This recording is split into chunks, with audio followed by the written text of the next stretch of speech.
May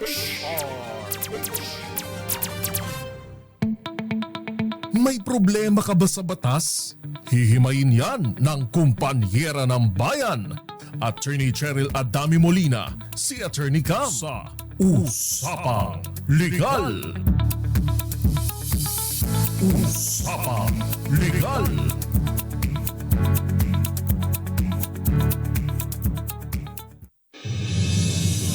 Good evening, Luzon, Visayas, and Mindanao. Welcome po sa DZRH, Usapang Legal. Kasama na po yours truly, ako po si Attorney Cam. At kasama rin po ngayong gabi ako po si Thea Petro Corpus. Magandang gabi sa iyo, Miss Thea. Magandang gabi, Attorney Cam. Alam ko na-miss mo ako. Oo nga. Na-miss ka ng ating mga listeners. Kasi sabi nila pag si Attorney Cam lang parang sometimes serious, sometimes. Wow, sometimes serious. Sometimes, sometimes. Pero pag kasama daw si Miss Thea, lagi silang naka-all smiles. Oh, wow. Entertainment with legal information. Taray, di ba? Tsaka very timely ang ating topic, usapan ang ating ngayon. diskusyon. Oo, dahil sinusulong ngayon ng mga mambabatas na babaan ang age requirement para sa mga matataas na posisyon katulad ng pagkapangulo at pangalawang pangulo at mga senador. at mga senador. Oh, 'di ba? Ang taray nung kasi kung titignan po ninyo, may age requirement. Actually, ang Ano ba yung mga requirements para dun muna tayo, Attorney Cam? Bakit ba nila gustong i-adjust? Ano ba yung mga requirements sa ngayon? so pag na age sinusundan requirement, natin? Miss Thea, pag presidente kailangan at least 40 years of age. Okay. On the day of election. Okay. So, laging second Monday, di ba? Ng May. So, sa mga vice president, ganoon din. 40. 40. Okay. Pagdating sa senators, 35. Sa ngayon yan, ito yung ina-apply natin ngayon. Yes. At para sa mga congressmen, minimum age yun, Attorney Cam, Yes. 40 for president and vice, and for senators, 35. And Okay. for the congressmen, 25. So, sabi ng congressman, babaan pa natin yung qualification ng age requirement pinopropose nila na sa presidente at vice presidente pwede ang 35. at sa mga senators pwede ang 30. 30. Di ba? Oh. Pero kung iisipin mo kasi, dahil tayo ay isa ng political analyst, Gerard. Bilang political analyst po kami sa gabing ito. Biro lang po. Kasi alam naman natin na sa 2028 Ay, presidential election, talagang sure natatakbo sino? si Sara Duterte. Okay. Sure na ba? Finalize na niya? Sabi ng ating correspondent to the Vice hindi Presidency, Ka Henry Uri. Hindi, pero parang syempre yun na doon na patungo yun Okay. 'Di ba? Kaya nga hindi siya nag-ano, 'di ba? Leto na ba si VP Sara? Search natin So, kay 40 plus to for sure. Kasi, kay Google Kilala mo si Google Oo. si Google. Ano yung age ni VP Sara Ito na. Duterte? Siya ay 47. No, talagang qualified Oo, for pasok na sa banga. for the next election. Pasok sa Okay. age requirement. Oo. Eto na. Yun lang naman ang pinakamabigat na Yes. kailangan mong no? Kasi you don't have to be a degree holder kung ikaw ay tatakbo sa pagkapangulo. Okay. Able to read and write lang. Oo. Di ba?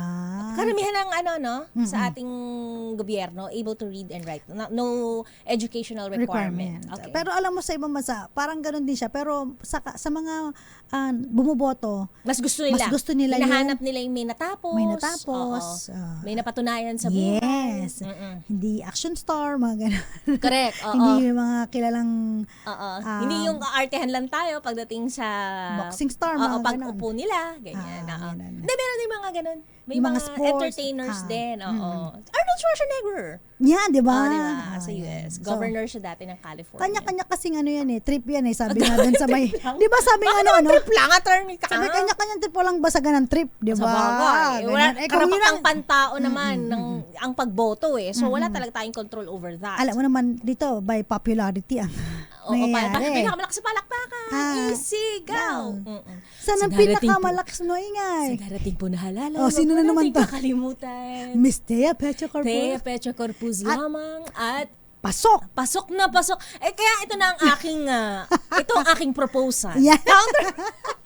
Kung yung isasangguni sa akin, Attorney Cam, kung ako ba ay sumasang-ayon o hindi dyan sa proposal na yan, kung ako ang tatakbo, hindi na kailangan pang i-adjust ang age requirements. Okay. Pasok na po. And kitang-kita naman po sa aking pananalita na ako ay tunay na Pilipino. At ang edad ay Pasok sa 40. 40.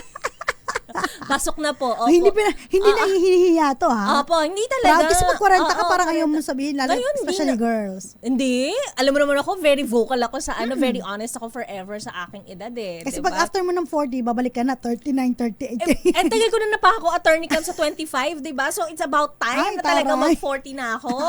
Oo, alam mo naman, di ba? Na, ang tagal natin napako sa 25. So, So, si thank you Miss so much. Taya Pecho Corpus. Bilang kung ano, halimbawa ako, pasok siya sa age requirement. pasok na ako sa age VP requirement. Sara, pasok sa age requirement. Oo. Pero kung si Miss, Ako ba ang gagawin niyang VP? kung si Miss Taya Pecho Corpus Oo, ang tatanungin. tatakbo na maging presidente, Hindi na. Pasok talagang na ako eh. hindi babaguhin yung Hindi konstitusyon. na. You leave Pero- it untouched. Okay lang po ako, pasok po ako. Pero ito ang sa political side. Na, na, sa na, political analyst tayo bigla eh. Bakit? Ginagalaw ngayon yung age requirement Oo, attorney yan. Cam. Bakit ginagalaw? Sino ba ang Sinong gustong pupwede? gumalaw dyan? Oo. Ba't ba ginagalaw-galaw nyo yan? Oo. Nanahimik, ginagalaw nyo. Sino ang pwedeng tumalo, if ever, Oh. by popularity, Mm-mm. kay Inday Sara? By Sino bang- popularity, Sino bang maingay ngayon na parang malinis, Ay, malinis. tumalo sa mga korap na mga tumakbong kandidato, Oo, ganyan. oo. So, sino ba? Tsaka nagla-landslide victory with Yes. with all fairness ha, kasi for the record, all mayoralty elections, Elections. nag-landslide talaga, landslide victory. Well, that will be Vico Soto. Oo, kasi di ba, kita mo naman yung stage nun, di ba, parang, Likod lang track. tapos Oo, mga paleta, niloloko pa, ganyan. di ba, parang yung cellphone niya, pwede ka na mangurap kahit yung cellphone, palitan mo. Parang joke lang. Kasi nga, sobrang hindi siya nangungurap yung cellphone niya. Oo. Nababash siya, pero in a positive way. Oh, correct. So, Kasi siya- parang hindi sanay kasi yung mga tao na may naninilbihan sa kanila na simpleng mamamayan. So, siya ang pinaka-maingay ngayon na parang pupwede na lumaban kay Kay Inday Sara. Sara. Kasi, Okay. ang tingin kasi dyan ng mga ibang mambabatas, pag umupo Mhm. si VP Sara, Ay, lahat ng mga tumabla sa kanya. yan, Ay baka. at tumabla sa tatay niya, Ay baka. ay baka, Balikan. yes,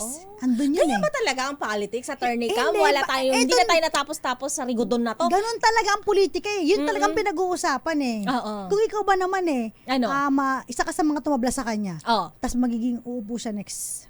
Oo, Election. mamartahan ko, tatantusan ko kayo. Oo. Wala kang, Wala kang pidap sa akin. Wala intelligence fund sa akin.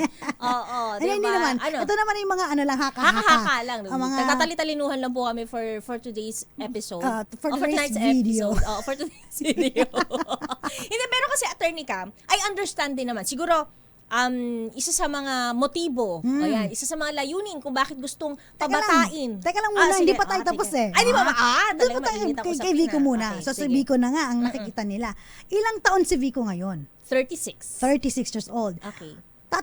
Kung tatakbo siya bilang presidente sa 2028, ilan ang taon niya? 25, 26, 27, 28, plus 3, so 39. Magiging 39 siya. June ang birthday niya eh, kung di ako nagkakamali. June ba? June. Okay. So, May ang election, 38 siya. So, 38 pa lang Kahit siya by mag-38 then. siya, mag-39 siya, kulang siya ng Oo. age requirement Okay. for the For the election. presidency. Ito naman na assuming natatakbo siya. Kasi, feeling ko si Vico, kasi di ba, pangatlong term June niya 17. na. Pangatlong term niya na bilang mayor. So, hindi pa alam kung tatakbo ba siyang congressman, kasi pasok naman siya. Ang sabi niya, hindi daw siya tatakbo at magpapahinga siya. If, Yan. kung susundin niya ang kanyang binitawang salita, baka nga hindi siya tumakbo at magpahinga talaga Pahinga siya. muna siya, tapos next year na siya tumakbo as president. Pwede naman yun, next election. Ngayon, pwede siyang tumakbo bilang congressman, pwede rin siya as senator. Okay. Pero kung dahil nga sabi nga, strike while, It's hot while the iron is hot. ibig sabihin Tagalogin natin. Aba, pokpokin mo habang mainit-init pa. Di ba? Oo. So parang marami dyan na mga kumakausap. Maraming mga Naglalabi sa kanya na these are the benefits. mga babuyog. Ganyan. Pero kami, alika mag-usap nga tayo. Ako magbibigay sa'yo ng opinyong legal. Naku, opinyong legal? Sa akin ba talaga manggagaling? Sa inyo mga nakikita Okay. nila eh. Di ba? Okay. So, Potential. So para ma-assist, Potential pa lang yan, ma-assist ang susunod na magiging presidente kung sakali. Oo. Siyempre, papel na tayo. Tayong mga natabla. O kaya, Oo. yung gustong sumuporta Okay. kay Vico. Ganun. Mm-mm. So, isusulong to ngayon. Okay. 'Di ba? So, pwede rin, so that's given. Pwedeng ganun yung Posible underlying din yun. ha, pero Oo, may, oo. syempre Pero andun pa rin yung dito wisdom. tayo. Yung wisdom. Ngayon dito tayo sa wisdom, attorney. Okay, tanggalin na natin ang side ng politika tapos Oo. na tayo maging political analyst. Dito tayo sa may wisdom. Magtalitalinuhan na talaga tayo. Wisdom na to. So marami tayong white hair, sabi daw senyalis na Wisdom. Oo. Okay. So baka kasi, Attorney Cam, kaya nila naisipan na pabatain natin yung age requirement ng itong mga namumuno sa bansa. Bakit? Kasi marami na sa mga kabataan natin ang very woke. Woke! Driven. Ano ba yung woke? Gising. Spelling. Mulat. Mulat. Oo, mulat Hindi na sa awake. katotohanan. Woke. Talaga mulat na sila sa katotohanan sa mga Yes. pangangailangan ng ating Yes. lipunan. Alam Dahil sila ay bata, meron sila mga bago na ideolohiya na pagka in-apply nila kapag ka sila ay namuno na, baka umayos ang ating buhay politika, ang Tsaka- ating government. Tsaka hindi lang yun, kung itong mga kabataan na hindi pa masyadong exposed Yan. sa sistema, tapos Sa korupsyon, hindi pa Binigyan- sila trapo. hindi pa nila alam kung They are fresh. hindi nila pa paano mangurap tsaka hindi pa- maghanap ng loopholes. Oo, hindi pa sila nakakain ng sistema. Oo. Di may pag-asa pa. Yan. Kasi ang sinasabi mga natin. matatanda, charot. ang mga Bihasa. nandyan, ang mga bihasa, pasensya po sa term, patawarin niyo po ako. Ang mga Pag tinamaan, ang tinamaan, wala na pong ngipin, tsaka ano, medyo nalalagas na po ang hair. Oo. Ang mga bihasa, Oo. na alam yung Pasikot-sikot. pasikot-sikot, ayaw man nila, pero sila Aminin ay man nila o sa hindi. nakakain ng sistema, ng greed. Sabi nga nila, ang kamatis, kahit kaano kasariwa, kapag ka Nahaluan ng bulok. naihalo mo sa grupo ng mga bulok, Magiging bilang bulok. ka lang ng ilang sandali at mabubulok rin siya. Ayan. Tayo, medyo nauuna lang mabulok Mamulok-mulok na tayo. sa edad. Pero yung sa Oo. sistema kasi, gano'n na nangyayari. Kaya pa rin naman nating labanan. Ako naniniwala ako, Attorney Cam, na lagi naman may pag-asa sa ating lipunan. Basta alam lang natin kung sino ang dapat nating mapagkatiwalaan. Eto na. Oh. Nung tayo ay kabataan, di ba sabi nila, ang kabataan ng pag-asa ng bayan. Nung lumaki na tayo, parang hindi naman naging pag-asa. So tayo na naman sa kabataan na naman ng pag-asa Attorney ng Cam, bayan. the way things are, knocks. Talagang wisdom. This is wisdom, words no? of Oo. wisdom. Sa mga bagay na ginagawa na natin ngayon, sa mga bagay na nai-impart na ibabahagi na natin sa lipunan sa ating mga kabataan, sa ating diskusyon pa lang ngayon, kung meron man sila napupulot, meron man sila natutunan, ito na yun. Ito na yung mga pag-asa na ipinataw sa atin noon na gusto rin natin ibahagi sa kabataan, sa bagong Yes. new breed, Ah, ah. 'di ba? Sa bagong henerasyon Ang ngayon. bagong henerasyon ng mga ngayon ay Gen Z to Gen Alpha na Ayun yan. na nga yung sinasabi natin, mga woke na grupo. Bakit sila nagising? Kasi meron silang mga nakita na mga Na- pagkukulang noong mga panahon na sinusubukan naman nating Yes. i-apply sa ngayon pero hindi pa sapat yung ating kaalaman. Katulad na lang halimbawa, flood control project. po, Attorney Cam. Flood control, mainit-init, laging Laging dinidiin. okay. DPWH contractor. Attorney COA. Cam, hindi magagawa ng iisang ulo lamang. Sabi nga natin, Yes. hindi kaya ng isang daliri lamang sa isang kamay bumuhat ng balde. Oo. Kailangan lahat ng mga daliri, buong kamao, buong arm, braso, at buong puwersa ng pagkatao ang bubuhat dyan. At saka sabi ni, di ba sinabi rin ni Mayor Magalong, Oo. no? Sila, nasa baba lang sila ng Ng Pyramid. Pyramid, oo. Kasi meron talaga dyan na sabihin mo 30%, di ba yung proyekto? Doon Okay. lang sila kumikbak yung contractor, 30%. sa maliit na portion na Yes. lang. Meron diyang pinakamataas na kumikbak doon sa 70%. Meron diyang, Nandun. meron diyang 40% na isang tao lang marahil Nako. na politiko. Hindi o natin kaya sure. yung naging ng project. Oo, nag-idea, Na-propose. nagkaroon ng idea. Oo, propose. At yung 30% proponent of the project. Yung 30% sa 70%, yun yung mga middle, yung mga alagad, yung mga Oo, dadaanan mo papunta dadaanan. sa pinaka-crocodile na yun. Sa rurok. Sa rurok ng crocodile na yun. Oo, diba? Diba? So, paano yun? Yung pinaka-crocodile na yun, di ba? Ang ganda ang ganda nga ng pagkaka, ni Congressman Toby Chanco. Okay. Diba? ang Sabi niya, Eh kung hindi natin ipapatawag, exempted natin yung mga congressman, para saan pa to investigation na to? Kaya nga, ako Diba? ay saludo din kay Congressman Shell Jokno nang sabihin niya, ipakita nyo para wala tayong Yes. conflict of interest. Interest. Kasi hindi po pwede tayong nag-iimbestiga ng mga kabulukan sa Yes. ating loob ng ating pamamahay kung mismong tayo ay merong investment dyan. Yes. Oo. Hindi natin sinasabi lahat. Yung mga nagpapatawag ng mga hearing, Okay. tapos lalo na meron din sa upper house, May di ba? upper, may lower. Ang lalakas ng loob makipag Dialogo. di ba? Dialogo, pero di ba parang nung Oo. mga nakaraan sila din naman ay na-involved Mm-mm. at na-convict sa gano'n, di ba? Sa mga ganitong na-acquit kaso. naman daw eh. Oh, ay, okay, na-acquit. Okay. You rest your case. I rest my case. Pero, kumbaga, wala naman daw yung parang, what do you call this, yung usok. Dalisay. At saka yung kung may usok, may, Kung walang usok, walang sunog. tsaka apoy. Walang apoy. Diba? Sunog na ako. Ganon karami. Sunog ka kaagad. Ganon karami. Massive talaga ang diba? damage. Kung titignan mo, Mm-mm. nasa mga politicians talaga yung bulk ng korupsyon. Hindi naman makakakorrupt Hindi yung lahat. mga Oo. contractor. Kung walang go signal galing sa Yes. kanila. Walang pirma nila. Buhay pa ba Diba? tayo Tingnan dito? mo nga. Pagkatapos ng diskusyon natin na to, Attorney Cam, buhay pa ba tayo? Naku, Makauwi pa ba tayo ng ligtas? Please protect us, charot. Wala naman tayo binabanggit na pangalan Wala naman. Ano lang to, mga naiisip lang naman ordinaryong mamamayang Pilipino. Pero ang nakakatuwa, may mga post na ganito na sinasabi nila na hindi naman po kami pinanganak sa kahapon mga ma'am sir. So alam din nila kung sino. Yes. 'Di ba? Although na highlights lang of course yung Oo. mga pinapatawag, Yung- contractor. Kasi- Imagine isang contractor ganun yung nakita niya, 30% lang yun What more yung Attorney Cam, 70% na nakinabang? ibasihan mo na lang yung budget na napunta. Mm. Sa kanino ba talaga napunta Yun na yung nga. budget na yan? So, Diba? ibig sabihin, ito lang kasi mga contractor, masyado kayong lavish ang lifestyle. Pinakita nyo kasi, blatant talaga. Ang mga matatalino dyan, yung mga crocodile na hindi Kasi pa nagpapakita. quiet. Very quiet lang sila. Sumasakay sa mga mumuraita na sasakyan, pero wag ka. Sa bahay nila, ang daming sasakyan. Hindi mo na kailangan At hindi lang i-display yan. ang iyong rangya sa buhay. Maraming mga kamag-anak, ang mga binigyan ng mga, dati noon, talagang siniwalat yan ni Senator Miriam Defensor Santiago, sumalangit daw ang kanyang kaluluwa. Correct. Di ba? Binanggit niya na, lahat naman kayo, yung mga kamag-anak niyo, doon yung pinapangalan yung mga properties niyo. Talagang siniwalat niya. Yung mga pera niyo, di ba, wini-withdraw ninyo sa may bank, tapos pinapa-dollar account niyo kung saan niyo dinideposit. Para hindi kayo makuha. Salin.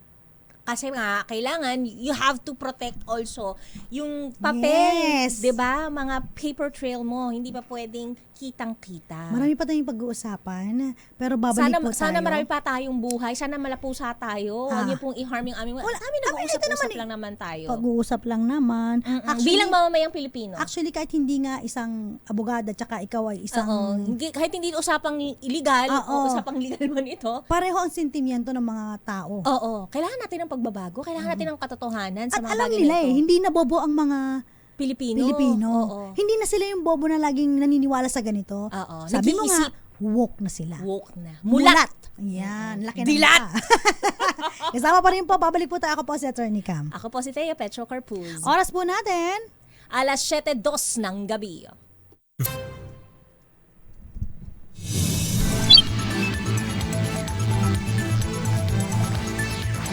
Tanggap muna tayo ng report mula po kay RH27 Noche Cacas, sa dating SK chairman ng Maynila na umano'y notorious na scammer. Arestado sa Pasay City, ibalita mo nga ito. RH27 Noche Cacas? Noche? Attorney Cam at Ms. Thea, hawak na ng Pasay City PNP itong dating SK chairman na notorious na scammer. Ang former SK chairman ng Maynila na ang mga complainant ay mga member ng Sangguniang Kabataan. Naresto itong former SK chairman sa Ruas Boulevard, malapit lamang dito sa may Maida sa hotel sa Pasay City. Datingan na rin ngayon Attorney Cam at Ms. Thea sa Pasay Police Station ang mga naging biktima ng suspect at batay pa sa ating nakuhang impormasyon, itong dating SK chairman ay convicted sa estafa case sa Batangas City na walang piyansa At may initial info din tayo, Attorney Cam at Miss Thea, ng isang congressman din at isang congressman at anak ng senador ang isa sa mga biktima nitong notorious na SK chairman na scammer Noche. sa Maynila. Noche? Yes, sir. Paano kaya niya ini-scam, no? Ano yung kanyang modus doon sa mga biktima? Tsaka bakit sila naengganyo na magbigay siguro ng pera dahil estafa siguro ito, no? At siguro, ano ba to? May investment ba to? Meron ba itong parang pinapakita na business? Ganun ba? Wala pa tayong ka-arresto lang, Attorney Cam. At wala pa tayong sapat na impormasyon kung paano niya na-scam itong naging biktima. Pero ito ay dating SK chairman na posibleng sa mga proyekto, Attorney Cam at Ms. Thea. Okay, maraming salamat. RH27 Noche Kakas. Balik sa inyo, Attorney Cam at Ms. Thea. Yan po, thank you so much. Noche Kakas, dating SK chairman ng Maynila. Notorious na scammer. Parang kapag scammer kasi, ikaw ay naeengganyo sa kanyang mga mabulaklak na salita, sa kanyang mga pangako, na especially ikaw ay kikita ng mas malaki. Kaysa naman kitain mo sa very usual na maliit lang ang kita. So may mga ganito na parang too good to be true, ika nga nila eh. Laki agad, parang balik yung iyong pera ng ganitong certain amount, tsaka may percentage or interest, pero hindi pala. So, na-scam. Anyway, si Mr. Pecho Corpus ay bigla na lang nawala. May tumawag yata kasi ang ingay daw namin eh. Medyo yung topic namin ay napakaganda, very informative, pero very risky. Anyway, again po, tingnan natin kasi yun nga, meron pong proposal na ibaba yung age requirement. So, ang tanong naman ng iba, kung ibababa ang age requirement, wala bang proposal na dagdagan naman yung requirements? Kasi kung titignan nyo po ang qualifications po, no, bilang presidente at vice presidente, so kailangan po natural born citizen of the Philippines, correct? Registered voter, correct? Able to read and write. So, hindi ba ito dadagdagan ng kahit papano, graduate ng K-12 o kaya high school graduate o kaya college graduate, or it's up to you, no? At least 40 years of age kasi ito yung tinitignan nila eh. And resident of the Philippines for at least 10 years immediately preceding the election. Pero ang wisdom naman po kung bakit able to read and write, no? Para mabigyan ng chance yung mga taong hindi nakatapos ng pag-aaral, pero basta nakakabasa at nakakasulat, sila ay may chance na maging presidente. Pero ito nga, ang tanong, is it high time na dagdagan naman natin ang requirements? Hindi lang natin baguhin yung requirements na age lang, no? Nababaan yung age requirements. So yun, no? Pwedeng pag-isipan din yun. Kasi kung halimbawang nagsusulong ng ganitong batas, might as well tignan na yung pangkalahatan na maaaring baguhin. Hindi yung, ito lang yung babaguhin natin for the sake na maaaring meron kayong hidden agenda, na may gusto lang kayong iluklok na medyo mas bata, no? Kahit na ang sinasabi natin ay para ibigay sa kabataan ang pagpapalakad na ng Pilipinas natin dahil sila yung magagaling mag-isip. So, tignan natin kung meron pang additional na requirement na may maisip kayo. O kaya, not necessarily this one. Baka may makita pa kayong mga ibang provisions na maaari rin tignan natin. Although, pag ganito kasi, kaya minsan, pag nagkakaroon po ng mga changes, especially kung ipipilit nila ito, at least pag nagkaroon ng plebiscite, yes or no, payag ka ba na baguhin ang edad, no? Parang pag sa city lang yan, di ba? Payag ka ba na maging city ang inyong munisipyo? Diba? So yes or no, may magkakaroon ng plebiscite, no? Kung kasi magkakaroon ng age requirement na pagbaba doon sa requirement na sinasabi ng konstitusyon, kailangan ng pagsang-ayon, no, ng ating mga kababayan dito. So may mga ibang mga paraan, no, para baguhin yung ating konstitusyon. So it's either convince sila as Constituent Assembly, o kaya yung CONCON, Constitutional Convention, People's Initiative, no? So yung mga ganyan. Pero at least aware yung taong bayan. So yung on the political note or political side, meron talagang tinitignan ito na baka gusto nyo because of ganyan, because meron kayong gustong napupusuan, because ayaw nyo mo po si yung leading candidate ngayon based on the survey. Okay, eto may mga message tayo. Sabi ni Laites Villar, mas kailangan may law degree. Siguro ako kahit college graduate that's not necessarily mean na kahit law degree, no? Kung talagang magaling sa pamamalakad, kasi may mga iba tayo na mga mayor, di ba? Well, hindi man sila tapos ng law, pero mga magagaling, no? Pero tingnan niyo yung congressman, silang gumagawa ng batas. Baka po pwede, kung gusto ng mga iba na taasan yung mga uupo, no, sa Congress, o di propose nyo, may law degree, o kaya admitted sa bar, it's up to you. April Rose Altamia, total sila gumagawa ng batas, no? Kulang pa sa karanasan at madaling mauto ng mas nakatatanda na halang ang bituka. Yun naman kay April Rose, sabi niya, pag mas medyo bata, baka kainin lang, lamunin lang ng mga big crocodile, sabi niya. Reynold Abong, hindi na kailangan babaan ang edad. Ang kailangan natin ay isang tapat at matapang na leader. Ang daming mga comments, ha? Ricalde Lucy, dapat merong requirements na isa lang sa bawat pamilya ang pwedeng tumakbo para maiwas din ang dynasty. Very good. Actually, alam mo sa Constitution nakalagay na hindi nga pinapanigan ng ating Constitution yung traditional politicians. Yung mga political dynasty, dapat wala yan . Pero walang batas na nag-i-enact na dapat walang political dynasty. Kasi yung mga housemaker natin, ang mga lawmakers natin, sila din ang mga kamag-anak nilang tumatakbo. Kaya hindi nila mapatupad itong sinasabi ng Constitution na dapat walang political dynasty. Yun ang problema sa atin, no? Very tayo dyan.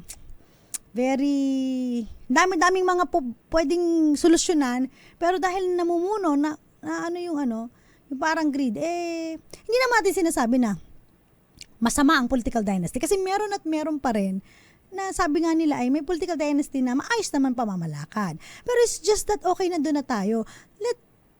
Give chance to others naman. Baka meron din diyang magagaling. Kailangan lang nating hanapin, Tsaka hindi man kailangan na mayor, nanay mo, congressman, asawa ng nanay mo, o kaya anak ng nanay, anak ni mayor. Tapos, pagdating sa governor, kamag-anak na naman ni mayor. Hay, naging na siya, hindi na siya political will, no? Kaya yung public service, naging family business na, no? Kumbaga. Ricalde Lucy, thank you sa comment. Sister Renly, idol ko po kayo. Generoso Hernando, pababain ang edad, tapos yung mga anak din nila, patakbuhin para pagpatuloy ang pagnanakaw. Romel Livid, ayan, magandang gabi po mula sa Muñoz City, Nueva Ecija. Florence Regalo, good evening, watching from Laguna. Tristan Wyatt Gulay, naku, hindi ko na nabasa yung mga iba. Pasensya na po, nawala na . Eto, silip lang tayo sa ating iba pang Facebook Live. Hanapin niyo po kami, DZRH News Facebook Live at DZRH News Television Facebook Live. Eto, tignan natin yung iba pang comments. Sabi dito, si Silva. Sabi ni Silva, ayan, hindi ako sang-ayon, kailangan may karanasan at kasanayan sa pagiging mayor sa lugar nila at mainam na may alam sa batas. Natividad Padua, basta marunong sa batas, may experience sa politics, alam niya ang gagawin sa ikabubuti ng mga tao at honest, marunong na mag-estimate sa budget, sa school, sa infrastructure, sa health center o kaya sa hospital. Si Rodante, sabi niya, ganun din yan, korupsyon din po, nasa isip niyan at madaling manduhan ng mga veteranong trapo.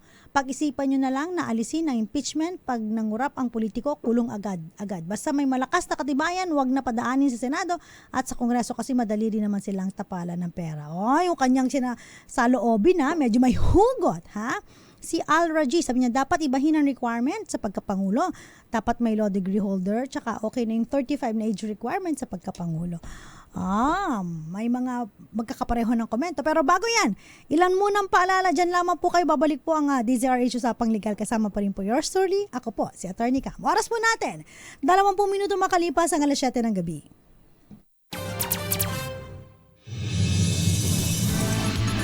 Grabe naman, napakabilis po talaga ng oras.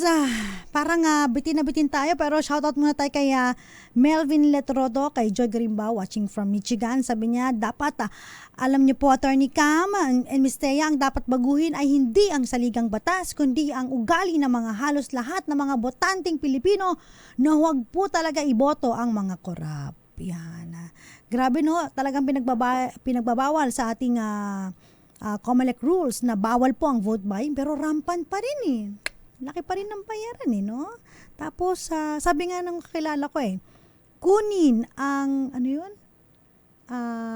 parang ibulsa, kunin ang pera at ibulsa, pero sa boto, iba ang isulat. Parang mga ganon. May mga ganon din sila mga logo. Ganon, okay. When it comes to qualification, mapapansin po ninyo ang qualification po ng President, Vice President, Senators, at saka yung mga House Representatives. So, pare-pareho lang yan. So, nag-iiba lang sila sa may residency requirement tsaka dun sa age requirement. So, dapat pare-pareho po silang natural born citizen. So, bakit natural born? Hindi po pwedeng yung mga naturalized citizen. Ibig sabihin, kung meron tayong mga alien or foreigners na pumunta ng Pilipinas, kunyari, mga alisguo, no? Sabi nga nila, no? Yung pure Chinese, tapos nagpa-naturalize. Halimbawa lang naman. Tas biglang tumakbo bilang presidente, no? O kaya, from US, foreigner, dito nagpa-naturalize, tapos biglang tumakbo, no? Bilang presidente. Kung wala tong natural born citizen of the Philippines, maaaring ibang lahi ang mamuno sa atin. Di ba ayaw naman po natin na ibang lahi ang mamumuno sa atin. So gusto natin tayo pa rin dahil pagod na tayo na ibang lahi ang namumuno. Dahil remember, sa history ng Pilipinas, tayo pa parang 300 years tayong sinakop ng Kastila, and then meron ding sa Americans and then Japanese, no? So gusto natin natural born citizen, tunay na Pilipino. Pag natural born citizen, ibig sabihin pinanganak kang Pilipino, wala kang gagawin para maging Pilipino kasi automatic Pilipino ka by blood. It's either nanay or tatay mo ay Pilipino. Okay. Able to read and write, lahat yan nasa presidente, vice president na requirements, sa senator, tsaka sa House of Representatives. So, yun lang ang requirement. Wala pong requirement when it comes to degree holder o kaya educational attainment. No? Walang ganon. Ang wisdom dito ay para mabigyan ng pagkakataon lahat. No? So, yun. Next is registered voter. Kailangan, syempre, botante ka. At resident po, no? Ito yung residency requirement na talo-talo lang sila. Pag president, tsaka vice president ang tatakbuhin, at least 10 years residency ang kailangan. And then, pag senator naman po, not less than 2 years, immediately preceding the day of the election. And yung sa district representative, 1 year. Not less than 1 year, immediately preceding the day of the election. So, doon lang sila nagkakatalo. Age requirement and residency requirement. So, ngayon, tignan natin kasi kung tutuloy itong age requirement, baka nga mabago na, bumaba yung mga maaaring tumakbo sa posisyon na importante, mga matataas na posisyon, na huhubog sa ating gobyerno. Okay, lagi naman sino bang huhubog ng mga batas natin? From congressman to senator, and of course, the executive, which is the president and the vice president. Okay? So, thank you so much sa mga pahabol pa nating greetings. So, it's up to you guys. No? Tingnan natin ang susunod na kabanata kung magkakaroon ba ng plebisito kapag tayo ay nagkaroon ng charter change o kaya babaguhin itong age requirements. No? Age requirement pagdating po sa mga matataas na posisyon na iluluklok natin sa darating na 2028 election. Okay, shoutout muna tayo. Magandang gabi po. Sa mga pahabol greetings natin, thank you so much Papa Will, Mama Jovita, Tita Erlinda Agloco na lagi nanonood sa atin dyan sa may Ilocos, si Tito Walter and Tita Connie, Nanay Connie po ng Virac, Catanduanes. Henry Dolohan ng Botolan, Zambales. Sabi naman ni Zircon, wag na palitan ang age requirement para hindi makapasok ang mga anak ng mga politiko.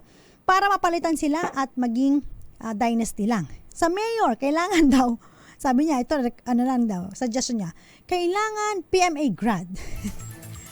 Kailangan naging vice mayor. Maganda to Pag governor, kailangan naging mayor.